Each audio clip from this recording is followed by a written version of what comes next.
All right. Do you remember that I've told you about this book of our heritage from Eliyahu Kitov, by Eliyahu Kitov, Rav Eliyahu Kitov? In Hebrew, it's called Sefer HaToda'ah, and in English, it's called Book of Our Heritage. In English, I believe it's 3 volumes. I recommend it. It's easy to read. It tells you about, it's organized according to the Hebrew months of the year. It tells you all about the Hebrew months of the year, what happens during that month from a midrashic, halachic, custom, and hagim perspective, any hagim, any holidays, and all sorts of midrashim. So he wrote this many years ago when I was a child. Came out in little pamphlets, and because he did it, I think, every month or over a few years. And I still appreciate it today. Here, he wrote it like in the 1950s. I was born 1959, maybe in the 1960s, I'm not sure. But it still is very relevant, even though, of course, there's more. But the basic holidays and their laws and the customs and the midrashim, they don't change. So that's the same. I wanted to read to you a midrash. You may know that at the end of the Aleinu prayer, Aleinu l'shabeach l'adon hakol, here in HIR, we add those 3 verses at the end. So those of you who come to daven in HIR, you know that we add Al tira mipachad pitam umishoat reshaim kitavo utzu etzavet tufar. By the way, everybody has a Megillah, right? As the text of the Megillah in Hebrew or English or both, or whatever language you tend to read in. Okay. There is a beautiful midrash about these psukim, and it has to do with Mordechai and Haman. Haman and the school children. Remember we read the letters. Remember that Haman wrote letters. We discussed that. Haman wrote letters and sent them out to 127 provinces. What did the letters say?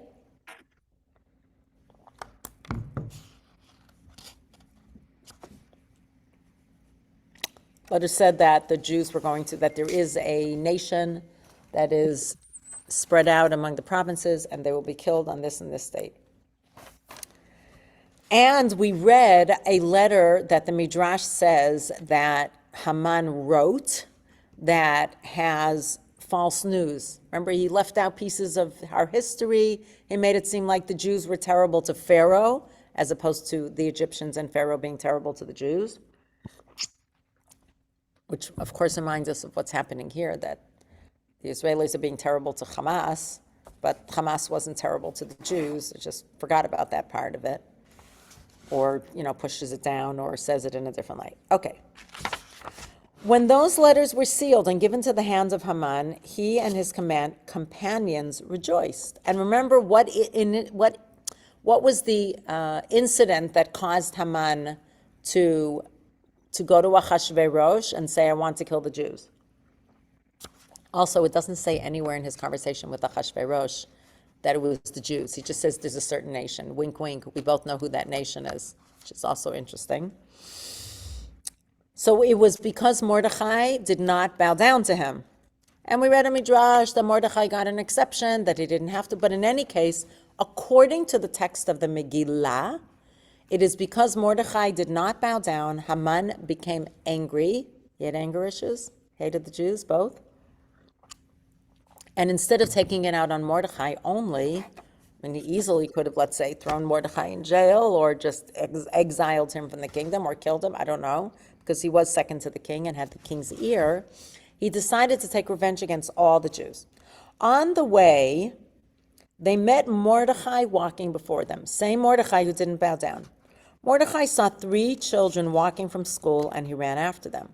When Haman and his company saw Mordechai running after the children, they followed Mordechai to find out what Mordechai would ask the children. When Mordechai reached the children, he asked one of them, "Recite the verse you learned today." Now, there is a teaching that especially children, I guess, who are innocent, that there's this a little bit magical thinking, but often stories and midrashim are like that when you if the verse, it's kind of like a fortune cookie a little bit. When you open it up, if whatever it says in there has to do with something going on in your life, you're like, oh, wow, that's exactly right. That's exactly what's going on. Hopefully what this is talking about is a little more powerful than a fortune cookie. He said, recite the verse. So they said, Al tirami pachat pitom. They recited this exact thing. Al tirami pachat pitom. It's exactly what we sing here at the Bait. Do not fear a sudden dread. Umishoat reshaim kitavo, or the storm of the wicked when it comes. This comes from Mishle, which is Proverbs. What did the second one said? The second one said, Utsuetza vitufar, take counsel, and it will be tufar. It will be nullified, or nullified, I guess. Dabru davar velo yakum, speak a word, it will not stand. Ki Manuel, because God is with us. This is from Yeshayahu, Isaiah. That's the second verse. And then the third one says, Va'adzikna anihu, va'adseva ani espol, ani asiti v'ani asani, va'adzikna anihu, v'adseva ani espol, ani asiti v'ani asa v'ani espol v'amalet. That's the third pasuk. And that means, it's a little hard to understand. Unto age I am, unto age I shall bear, I have done and I shall bear, I shall endure and I shall save. This is from Yeshayahu, Isaiah. So what does that mean? That means do not be scared when something sudden comes upon you. It's as if the children learned exactly. Now, why would they learn this particular connection between a verse in Proverbs, a verse in Yeshayahu in Isaiah chapter 8, and a verse in Isaiah chapter 46? I believe this midrash is where whoever set up the Siddur decided to add these three verses together in tandem. Does that make sense? Are people following what I'm saying? That instead of us thinking, oh, they were davening and they did it, but actually these three verses come from the Midrash, who puts them together and says, when Mordechai heard this, he laughed and rejoiced. And Haman said, what is this great joy of yours over the words of the children?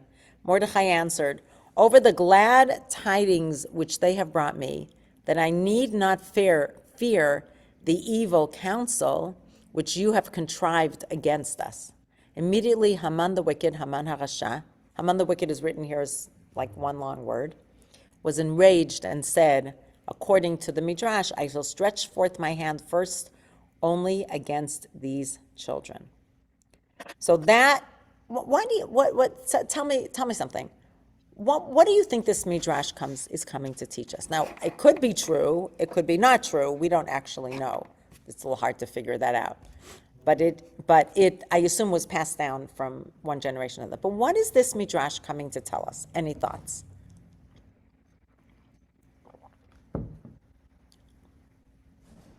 Remember, Midrash is always coming to teach us something. It could be that it's filling in an empty space, but it can also be, usually, it's coming to teach us something. Remember, Midrash fills in the empty spaces in the text. When you're attacking the children, you're attacking the future. Whoa, yeah. Yep. Yeah. So, and also this innocence of children, it's just so sweet, as if the children have a way of, I don't know, foretelling the future, but somehow in their innocence bringing something else. Like it just brings this purity and innocence. And how could you retaliate against children, which also feels very relevant today.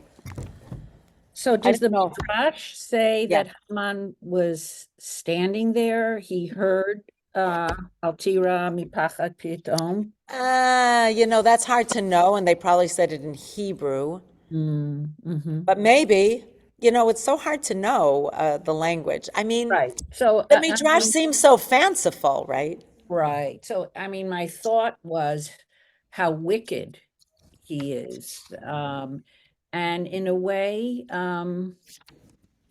envious of our faith and Oh, wow. how we have a Masorah that we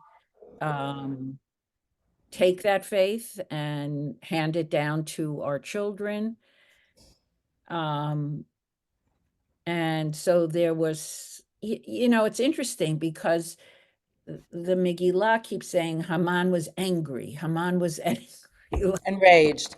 Yeah, temper tantrums, So maybe he was somewhat envious of what we do when we're faced against our enemy. And maybe, I mean, I'm hearing what you're saying, and I think Ruby brought in the innocence of children and that's our future.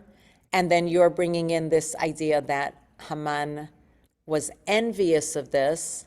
And I wonder if also Haman is like, you should be devastated. You should not be rejoicing. You should be scared out of your wits. You should be cowering in your home. How could you possibly tell me this and believe in it? I have the power. How is it that so that goes a little bit along with what you're saying, Karen, that like to be envious of this even ability to not withstand, to stand up against. That's what, and I think what I like about these midrashim and bringing a lot of them, again, we don't 100% know that, what's true and what actually happened, but it brings us into a space where we can imagine the feelings and what was transpiring and trying, for me, what I love to do is to get behind the text. That's what I love. Rabbi Sachs talks about that. I mean, it's brilliant the way he's underpinning. He always talked about the surface of the text and then what do we see underneath it? Me very strongly. I love that idea that there's an underneath that we can tap into. People following that?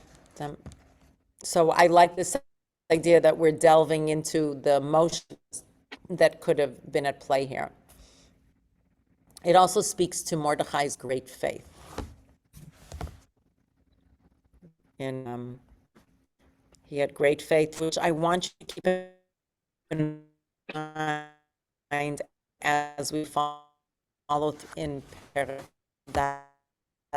chapter 4.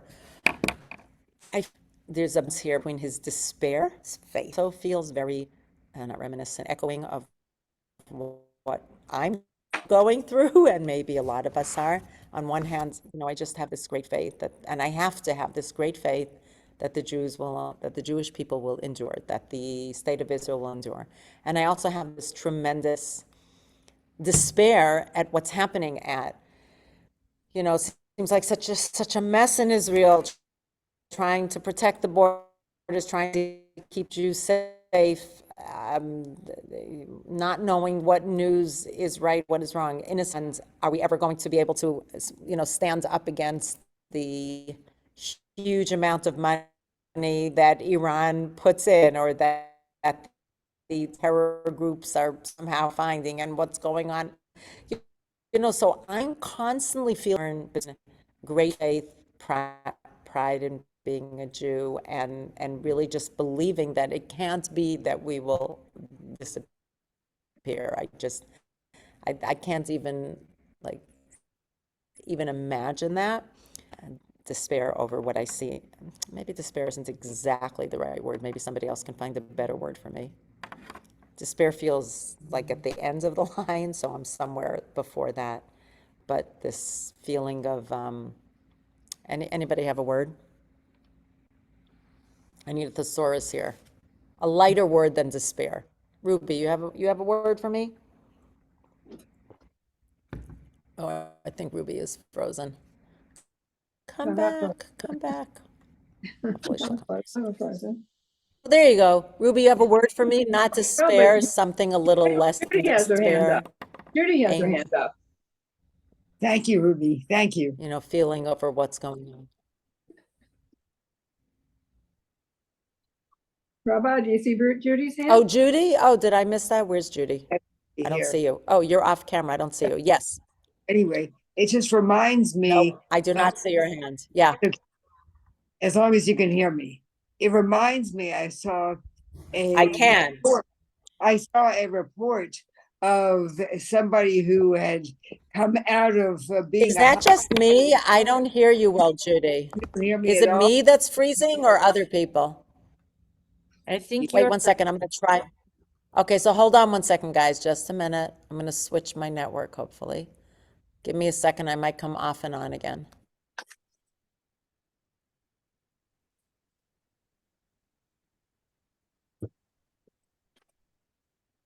Am I ready to try? No, Rabbanit Bracha is changing her network. Hello? Anybody there? Yeah, we're here. Cool. Hopefully this will be better. I have 3 bars now. Okay, Judy. Okay, it reminds me of seeing a report of a young woman who came out of being a hostage, and she was saying how she was watching together with her Hamas captor a whole scene of Israelis and Jews protesting, to have that all the people should be freed. And the Hamas terrorists said to her, "Wow, such a people." Well, how is basically he was saying, "Oh no, we're never going to defeat this people because they're so united." Wow. I don't think I saw that, Judy. Uh-huh. Oh, what was the name of that particular hostage? Do you It remember? wasn't. It was. I just watched I-24 all the time. It was on I-24. Okay. All right, thank you. So that is the midrash that I wanted to bring for you today, or one of the things I wanted to bring. All right, does anybody know which? I wonder, were we at the beginning of chapter 4? Did we finished chapter 3 last time, right? Yeah, okay, good. That's what I thought. Okay, because I have so many notes here that I didn't get to last time. All right, we're into chapter 4. All right, what happened at the end of chapter 3? They sent out, we had, Vivian actually added this, and other people added this other layer that they were dumbfounded. People were dumbfounded because how could we manage without the shopkeepers, without all these Jewish people? They didn't quite know what to make of it. Maybe they were also nervous that if that minority is being killed, they'll be killed. Remember all that? That I remember we learned last time. And now we're moving on to chapter 4. So we already know that the edict has gone out. And now we're going to circle back to Mordechai and Esther. We know that Esther is in the palace. We don't know how much she knows. She's protected. Has Esther told anyone who is her nation? No. No. She would, not only hasn't she's been instructed by Mordechai. And until now, has Esther done everything that Mordechai says? Yes, she has done that. That was a rhetorical question. She has done everything that Mordechai has told her. Mordechai yada et kol asher naasa. Mordechai knew everything that had happened. I just want to say that the Midrash immediately picks up on the word, not just the Midrash, the commentators, on the word kol. Et kol asher naasa. Everything. Why add the word kol? Why add the word everything that was done? Where is that from? Like, what does that include? That if you took out the word kol, that it would be missing.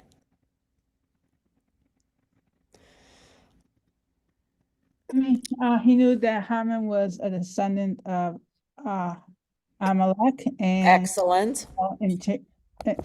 motives. Maybe he understood motives of Haman, or just also the whole, how Vashti had been disposed, and just Do you everything. mean that? So what I think you're saying is he was able to see a bigger picture. Yeah. Okay. Interesting. Very good.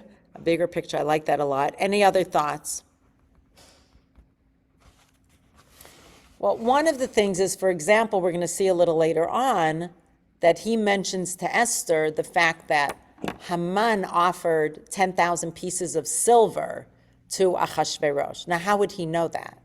So that would be included in kol. Actually, it's later on that the Midrash is going to hark back to this verse, because we don't know yet that he knows about that. Like, we know about it because the narrator told us. But how would Mordechai know about that? That Haman offered 10,000 pieces of silver, and actually Achashverosh said, "No, I don't need it. I'm happy to, get rid of the Jews and put it on your shoulders. I don't need your money. I have enough money." So that's one, and we're going to just keep that in mind, this word kol, everything, where it's going to come up again. Vayikra Mordechai et begadav, he tore his clothes, vayilbas sak ve'efer, put on sackcloth and ashes, vayitzei b'toch ha'ir, he went out in the city. So remember, there's Shushan Habira, Shushan the capital, and then there's Ha'ir Shushan. I mean, I'm going according to that midrash. that there was lowercase s, and a city called Shushan where the Jews lived, and Shushan Abirah, the capital city of Shushan, capital S, which is where the Jews just came on official business or when they were invited to the feasts in the palace. But Mordechai was allowed to, because remember, he was part of the court somehow. He was able to hang around outside. He's the one who overheard the plot to kill Achashverosh from Bigtan and Teresh. Everybody with me? Okay, so it could be, so he goes betoch ha'ir, in the city, and he cries with a loud and bitter cry. Now it's interesting, the same term, Vayizak ze'aka gedola u'mara, is used in the Torah by a different person. There was another person who also cried a bitter, great cry. Does anybody remember who that was? When he felt, I'll give you a hint, he felt cheated. Yes, Esau. Judy, yeah, Esav. Judy, you're muted. Esav felt cheated. Remember what happened? Yaakov, Jacob, good job, Helen, and maybe Judy was also on that. When he felt that Yaakov came and stole the blessings. V'yizak zaka gedola u'mara. And it also can mean, so one of them is that it's like Esav. I don't know if there's a similarity, if anybody has an idea about that. But another reason that he might have cried such a bitter cry is maybe because he realized, same as that big picture, Helen, that maybe he's the one who caused it, or at least triggered it, because he wasn't willing to bow down to Haman. So And then probably the safety of Esther, maybe. oh, yeah, Yeah. yeah, So maybe. it's this, where is the first time that we see Vayikra, tearing of the clothing? Oh, that's a great question. That's a really good question. The You know, we first do tearing. that when, when it's a loved one, a parent, a brother, right? You mean that kriya when you have The more? kriya that you have, yes. I do have that somewhere in my notes when I learned Avelut morning. I Uh-huh. wonder if this was one of the first places. First That's time. possible. I know that the Torah says you're not allowed to disfigure yourself, which some tribes or cultures did, that they would literally take, razors, they would literally rake their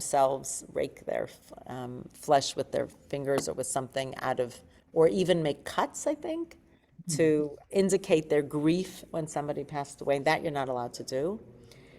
But you are supposed to tear Kriya. clothing, tear kriya. I mean, I did hear Mordechai lived at the time between the first and second Beit HaMikdash. That's what we say, between the first and second temples. And I did absolutely hear that people tore their clothes, rent their clothes, and wore sackcloth when the Beit HaMikdash was destroyed. But I don't know if that was the first or the second. Yeah, Helen. I just did a Google because I suspected it, and Excellent. Jacob mourned for Joseph for a long time, showed his sorrow. He tore his clothes and wore sackcloth. So we know that Jacob. Oh, well done. We don't know if anybody else did it before then, but we know Jacob did for Joseph. Great. There you go. Okay, that was a great question. So it's a very old custom, very old. And maybe it felt natural to do something. Now, I want to say at the time, tearing your clothing was more difficult. You didn't own a lot of clothing. People did not own a lot of articles of clothing. So that was a big deal, which is why the halakha talks about whether you're allowed to sew it up afterwards. Like today, we would say, why do you need to sew it up? I mean, some people might want to, but for parents, you're not supposed to. For others, I believe you may put on a decal or sew it up if you want to. Okay, thank you for that. That was very helpful. So very, very old, time of our forefathers. Totally forgot about that. So if he was in the small s Shushan, Vayavo ad lifnei Shar HaMelech, he was able to come. So I guess he crossed over into Shushan Habirah, the capital city. But he only got up to the Sha'ar, he only got up to the gate, because you're not allowed to go into the palace grounds if you're wearing sackcloth. Just one second. Yeah. Okay.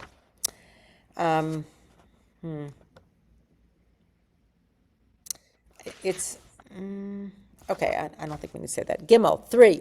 Uvechol medina umdina, and in every province, makom asher devarav melech v'dato. So dat in modern Hebrew is religion. Dat in this case is the rule of the king, like what the king's edict was.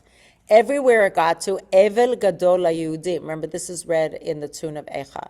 Evel Gadol LaYehudim, B'tzom Uvchi Umisped.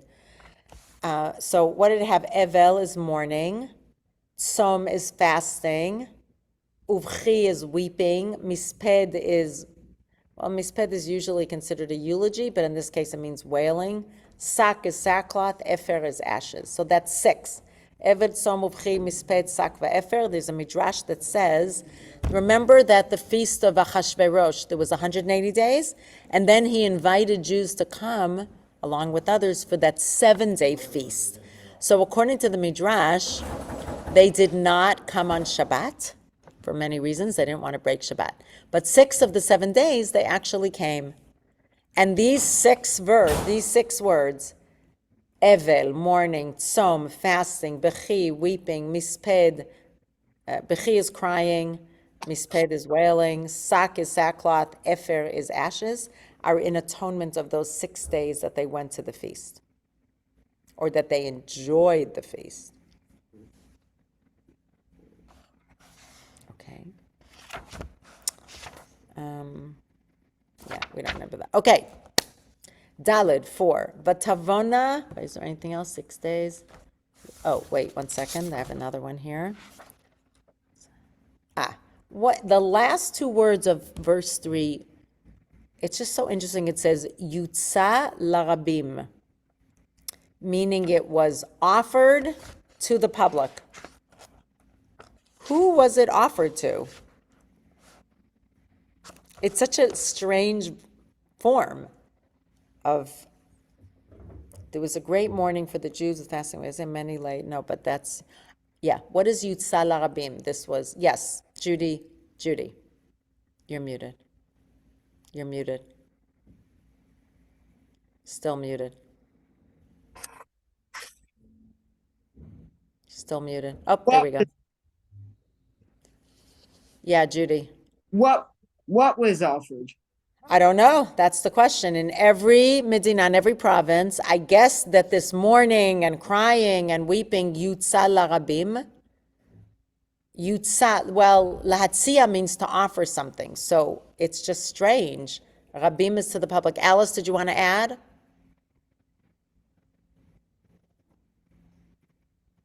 Alice? No.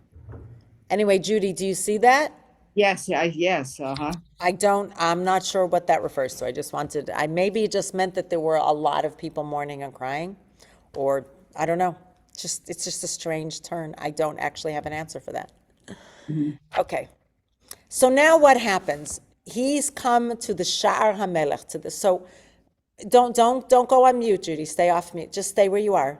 You're on camera and you're off mute. Okay. But Tavona Narot Esther, so her maidens come. Sarisea is her maid, the chamberlains. That's what it's called here. Saris is somebody who's a eunuch. Remember, we said the men were eunuchs so that they wouldn't be enticed to sleep with the king's harem, with the women. They told her what happened. But titchalchal hamalka meod. She was like shaking and quivering and very scared. And she sent clothing to dress Mordechai, to take off his sackcloth, v'lo kibel, and he wasn't willing to receive it. Now here's the thing. We'll go to the next pasuk. Vatikra Esther, and Esther calls Hatach. He was like the head. He was her friend, her buddy from the chamberlains. Asher ha'emid lifaneha, because the king, Misarisei HaMelech, the one that the king had appointed for her. But Titzavehu al Mordechai, and she commanded him on Mordechai, Ladat mazeh ve'al mazeh, to know what this is about, and what was it, to know what's going on and what it was about. It's the same form in Hebrew. It's mazeh, what's happening, ve'al mazeh, and what is it about? What does it come from? And there's an interesting turn of phrase here. Vatetzavehu al Mordechai. It should have said she commanded him to El Mordechai, to go to Mordechai. But rather, al, which I think is on top of, which I think means like commanding, maybe? Any thoughts about that? Why would it say al Mordechai, on top of Mordechai, as opposed to El Mordechai, towards Mordechai? Can't Yeah. No, Can't- Judy, you were, okay, never mind. can't al also mean about? Like she was talking about I think Mordechai. it could. Yep. I guess so. Yeah. Yep. Okay, good answer. Yeah, that's an option. Still feels, yeah, that goes along with al mazen. What's it about? Very good. Good answer. Okay. Pasuk Vav. Vayitzei Atach. So what does Atach do? He goes to find out, goes to Mordechai, El Rechov Ha'ir, to the streets of the city, which are before Sha'ar HaMelech, which are before the gate of the king.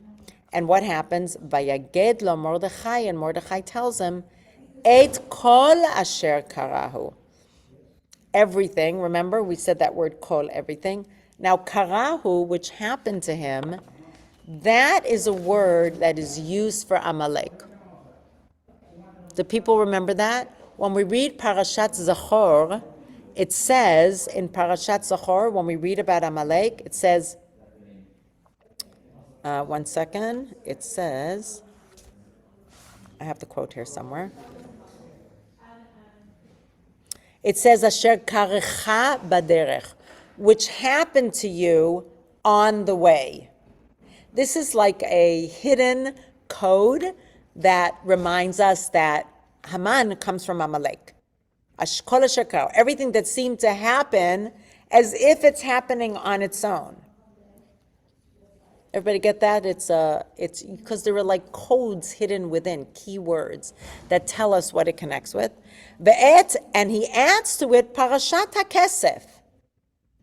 The whole thing about the money, Asher Amar Haman, which Haman had said, Lishkol al Ginzei HaMelech, to add to the coffers of the king, by Yehudim Labdam, in order to be allowed to kill the Jews. Now I have two questions for you here.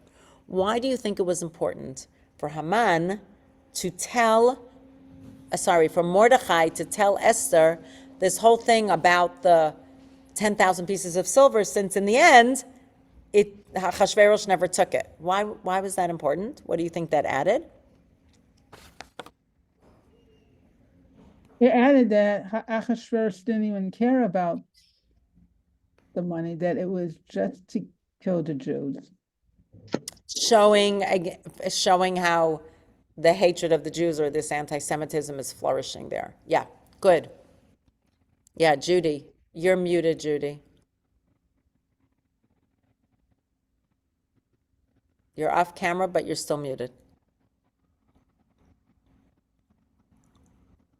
Okay, when you get unmuted, you should just stay unmuted. Don't go into mute. No, There you go. Okay. it gives weight to the situation, literally.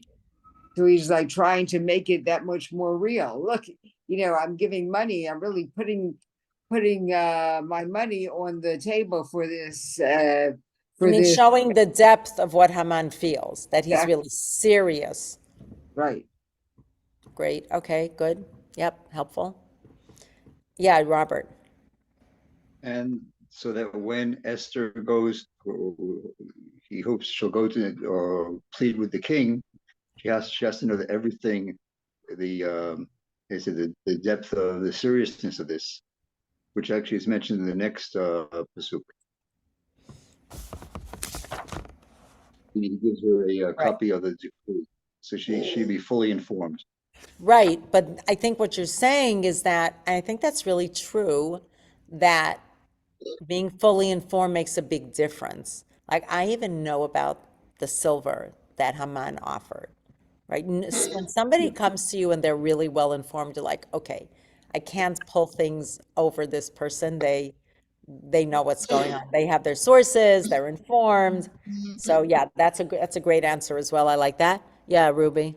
Well, Esther is very vulnerable and fearful. For her to be proactive, it has to be emphasized and enforced on her, all that's happening. Yeah. Otherwise, she's not going to be proactive. She's not going to move. Yeah. If anything, she's going to be so frightened that she'll do nothing. Right. So I think all this has to be so emphasized for her purpose, for her. Right. That makes sense also. Yep. And he's assuming she probably doesn't know about it. Because as the queen who's like, Ahasuerus doesn't involve the queen in his political decisions. Yeah, no, that all makes sense. It's not just to know because you have to have more, right? There's a lot of power in knowledge, but it's also to really show her. You're taking it one step further, Ruby. You're saying there's a reason that she has to be so well informed. That was to get her to move, to do something. Right. Judy, did you want to add? Now you're unmuted. Nothing now. No, okay, stay unmuted. Don't touch that dial. Okay, so he tells her everything that happened. Okay, there's an interesting question here. Are people familiar with kri uchtiv? I might have mentioned it here. Yeah, you are, Judy. So kri is the way you read something. Ktiv is the way it's written. Sometimes it's written one way, but you read it another way. So interestingly, in this pasuk, by Yehudim has two yuds, and it should only have one. Now you read it with one yud. There's no real way to read it with two yuds. By Yehudim, maybe, but you read it. Hi, Jackie. You read it with one yud, and the question is, why was it important that it says by Yehudim double yud la'abdam, to kill them? What could the two yuds perhaps be referring to? It's not perhaps, Go on. it's not, it's very obvious that here is Hashem. The two yuds is the Yad Hashem, the hand of Hashem. Nice, but why would we say it about the hand of Hashem that they're going to get killed? He's saying it's Hashem? Are you saying that Hashem wanted all the Jews to be? I'm not sure what you mean. No, it is. Well, if Hashem is involved in the whole plan, and in the ultimate, Hashem will redeem us. Even so he'll like overrule the edict, which actually came to fruition, and it was all overturned. So you're saying it somehow hints at Right. Mordechai's belief in God that things will be okay.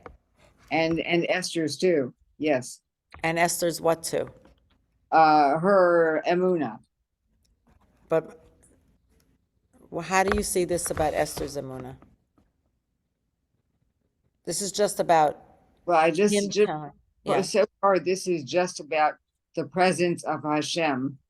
We don't necessarily see either Esther's emunah or Mordechai's here. It's that it tells us about the involvement in Hashem in the whole plan.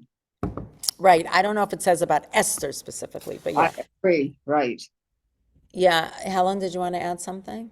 I had a totally different thought. Yeah. Probably isn't correct, but I'll say it anyway. Judy, don't touch. Stay unmuted. Okay. Yeah. There's a dual form like Yadayim, Hodashayim, where there are Chodshayim, yeah. two yods at the end. Could it be like for emphasis or something like that? Could it be what? What was the word? Or emphasis. Oh, emphasis. Interesting. Well, one of the Midrashim says that it means all the Jews, even the ones who were not at fault, even the ones who did not eat unkosher food or, did not drink unkosher wine. Yehudim means all the types of Jews, that everybody is in danger. I mean, according to this book, which is a Lubavitch kind of, that's more about those who don't keep mitzvot. I don't know if I'm willing to go that far to say those who keep mitzvot, those who don't keep mitzvot, but maybe was embracing the non-kosher food and wine or whatever it was that they did that perhaps seemed like they were deserving. So it's actually everybody's in danger. So I think that goes along with that, Helen. Nice. Okay. And that's why the previous psukim used the word masses. And the masses knew about what was going to Do you mean in verse 3 in every Yeah. province? Yeah. So Because they weren't even necessarily at the party, you're saying?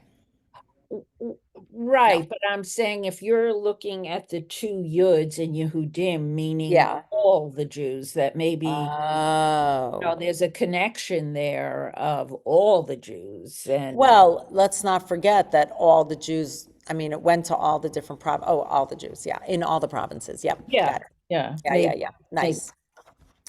Okay, beautiful, beautiful. Verse 8. Okay, so then one second. He's still telling all of this to Hatach, who's then going to go and tell it to Esther. I just want to tell you, this whole scene, there's a group of women in Gush Etzion, I may have mentioned it. They're called Raise the Spirits Theater. And around the time of the Second Intifada, I think it was, when there were a lot of pikuim, a lot of terror attacks in Israel, and actually right out there in Gush Etzion, which is where they're from, Alon Shvut maybe, or all of Gush Etzion. My brother lives there, other people I know and relatives live there. That it's pretty much outside of Yerushalayim. There's a tunnel that gets there now.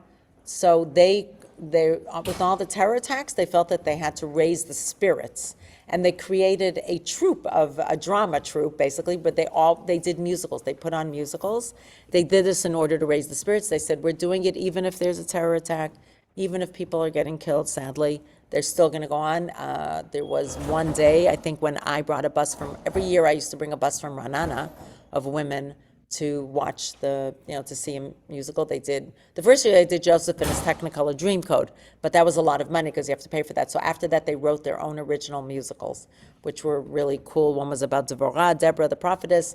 One was about Esther. I forgot what they called that one, but the way they did that scene was so cool because they had, and by the way, just so you know, one of the main stars who used to be in all of them, her own son was killed in the army, and I don't remember if it was a terror attack. I think it was as a chayal, yeah, and it was right before Pesach, and she kept going. She decided she's going to stay with the troop. I mean, not during her shiva, whatever, but and she stayed with that troop even, and she herself, an American who made Aliyah. It's really hard. She's great. Anyway, she was in that scene. So they had Esther as if on a parapet. Is that the word? When you have like this place where she's she's like on her balcony, and Mordechai was outside in the gate. So you see them on stage in the back of the stage. And then she was the messenger that was going back and forth. Remember, Hatach. So Esther sends Hatach. So the first time she sends Hatach, and Hatach goes over to Mordechai, and then he's a little more tired when he goes back to Esther. And then Esther sends another message, and Hatach is a little bit less happy, and he's walking a little slower. And he goes to Mordechai, and then he's a little bit slower, walking back to Esther. And then sending again, and at this point, and by the end of the scene, she's kind of dragging her feet. Like, how many times did she have to go back and forth? But that really showed how this was a message was I able to convey that scene? It was really well done, the way she was like back and forth, sending messages, which is interesting. I think Esther may not have been allowed outside the palace grounds. That's very possible, which is why she had to send a messenger. Or maybe it's because they didn't want anybody to know that she was related to Mordechai, or, right, it could be for many reasons, or it was beneath her dignity to speak to a commoner, so to speak. Who knows what the reason was.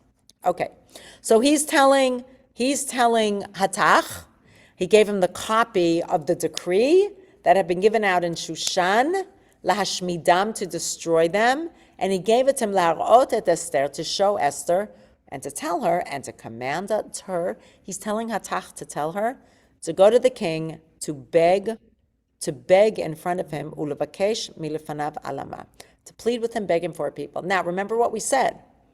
She has not said anything about this being her people. This is the first time Mordechai saying you actually should say who you are and who you're from. And I wonder what that felt like to Esther. I think that might have been really scary. Here until now, she's been told by Mordechai, don't say where you're from. That's dangerous. And now in one fell swoop, she's told that she has to tell Achashverosh, and not just that, but beg for her life and the life of the people. That's verse 8. Here's the question, though. How could it be that Esther didn't know about this? Did we talk about this? How could Esther be in the palace and not know about it? Any thoughts?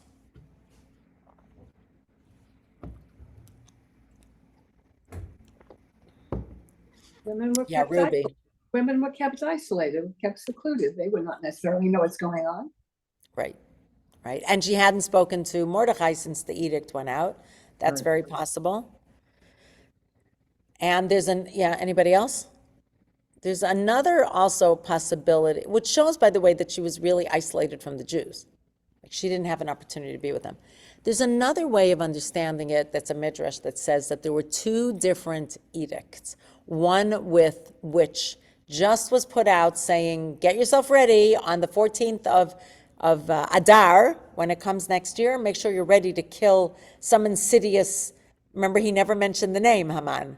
And then there was kind of an internal, very smaller letter that actually named the Jews by name. So that could also be about Mordechai Kol, that he knew everything. He knew the internal letter, he knew the external letter. Okay. Vayavo hatach veged l'Esther, et divrei Mordechai. Hatach came and told Esther, and then Esther says to Hatach, go back to Mordechai and command him, and said, wait a minute, Mordechai, I can't just say where I'm from and go to the king. Why? Anybody knows, it's common knowledge that if you go into the king's court and you weren't summoned, there is one there's one rule, and that rule is the guards don't even have to ask permission. Zoop, they can just kill the person unless the king happens to notice and beckons you. That is the only way. And I haven't even been called the last 30 days. For all I know, the king totally forgot about me. So they went and told, wait, let me just see if I have anything else. Nope, we're still. And they told Mordechai what Esther said. Mordechai said, to go back and tell Esther, remember this back and forth and back and forth. Don't imagine for yourself that you're going to be able to escape from all the Jews. Don't think that if you are inactive, therefore, remember she says, I'm so scared that my life will be lost. And he says, Al tidami b'menafshech, don't imagine, dimayon is imagination, about your soul, about your life. Because ima charesh tacharishi, I'm on 14, if you will be quiet at this time, eventually, revach vatzala yamod la'yudim. Remember, he heard, according to the Medrash, the three children say, you're going to be saved. So actually, deliverance will come from another place. By the way, mimakom acher, from another makom. Makom is also a word for God. Like we say that in a house of mourning. Hamakom yenachem etchem. Now, it's true that when this was written, not clear that the word makom, place, was used for God. So this could be earlier, but still it feels like a hint that Mordechai was saying, I believe that God will find another way to deliver, and you and your household will be lost. And that's actually a question. Why specifically does he think that you and your household will be lost? Like, how will that happen? And then he gives her a beautiful charge. Who knows if this is the reason that you have arrived and you are in royalty, you're in your royal position. Meaning reminding Esther that this is all Yad Hashem. This is all the hand of Hashem in the background. Because what does that mean, Umiodea? And who knows? That means that there's a greater plan here. Who was when somebody said, there's a greater plan that we know from the beginning of the parak. And it does feel like those are the words. I don't know if it's because you're going to die anyway, you and your household, or your family's household, or if it's because he reminds her that she's in a position she can do it and she needs to be courageous. I always think, what are the words that inspire us? What are the words that get us to move? Sometimes it's different things for different people. Question. Yeah. Question. Yeah. Yes. Okay. When it says you and your household, do we know of anybody else who is in Mordechai's household besides Esther? No. So you and your, that would include Mordechai in That's interesting. the whole Well, house. she's a niece, according to that, so maybe he Right. meant from the other side. That could be. But maybe it means if you die, that you won't have any children, and that won't continue. There's another midrash that says, since Esther came from, wait, what was that? Just a minute. Just give me a second. Just a minute. I saw that if maybe, oh, here it is. Shaul, Mordechai reminds Esther. So Mordechai reminds Esther she's a descendant of Shaul. Remember the story of Shaul, Saul, that he did not kill all of Amalek. He let the king. We spoke about this at the beginning of the course. That Shaul, supposedly, because not Shaul left the king of Amalek and did not kill him. And according to the Midrash, he slept with someone that night. The next day he was killed by Shmuel, Samuel. But in the meantime, he was able to sleep with someone, and her descendant, right? Because if all of Amalek was killed, where did Haman come from? How could it be from Amalek if everybody was killed? So that the Midrash says, well, okay, I get that. That's a real question. So there was one day in between when the rest of Amalek was killed and Samuel killed the king. The king slept with someone that was a descendant. You, Esther, are a descendant of King Shaul. And I, Mordechai, believe that your rise to glory was by divine providence. And if you bring about the downfall of Haman, you will remove the blemish on your ancestor Saul's act, which allowed Haman to be born. But if you don't do it, then your father's home, meaning Saul, is always going to be disgraced.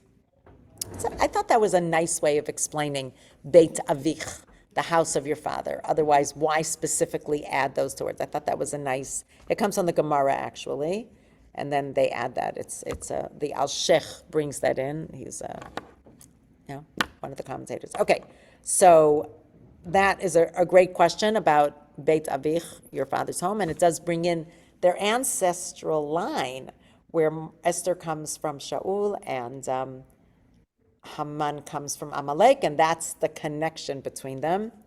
I know we're almost out of time, but there was one more thing I wanted to say. No, that I don't think I have time.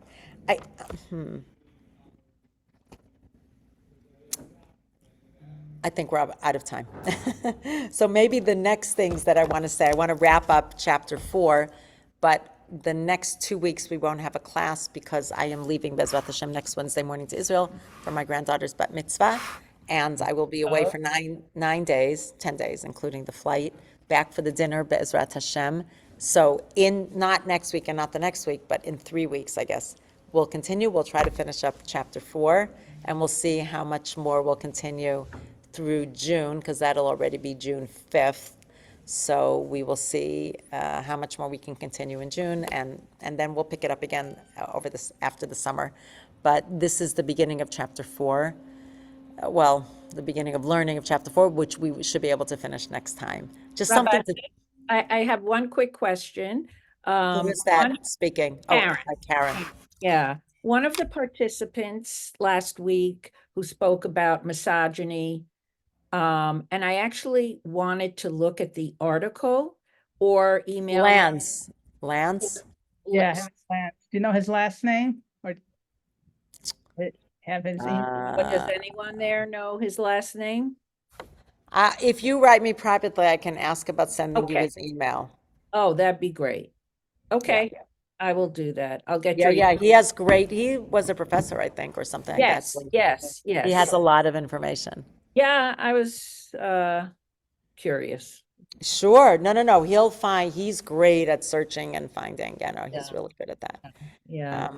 Okay, what we haven't done is see what exactly were, what was Esther's response. So we will be able to go into that when we meet again in 3 weeks, and then we can wrap it up. So we'll try to keep in mind what we spoke about today, and it just feels like a hard note to stop on. But I want to remind you, so I'll leave you with a little point of light, and that is that Esther actually comes into her own. And this is the moment when Esther says, I'm going to do something. I'm not going to stay that meek girl who just listens. I have a plan. Somehow Mordechai pushed her to do that. And from this moment onward, basically, she's the one who comes up with the ideas. And we should all think about that. What moves us to action? How do we move others to action? What kind of action do we want to do? I'm often meeting people who said, I just can't look at this and not do anything. I have to do something. Could be joining a WhatsApp group, it could be speaking to people, but I can't just sit within action. So I think that's really beautiful that this gives us an example and a role model about a person who decided to take action after perhaps her whole life she was raised not to take action and to just listen to the men in her life, or that could have been the way they did it then. So we will leave on a note of action. I want to thank everyone for joining. Be well, take good care. Oh, and tomorrow morning, continuation of last week, instead of Yom HaZikaron Memorial Day songs, I'm picking some Yom Ha'atzmaut songs, Independence Day Israeli songs, and we'll talk about them and hopefully be uplifted. Take good care, Good trip. everybody. Come back This- well. that's- 9 o'clock. That's 9 o'clock tomorrow morning. Yeah. Have a great. Thank you very much. Thank Bye-bye. you. Thank you so much. Bye. Mazal tov, mazal And looking forward to meeting the Rochester people on Sunday. Yeah. All right. Bye-bye. Bracha, Bye-bye. I have a question for you. Okay, one second.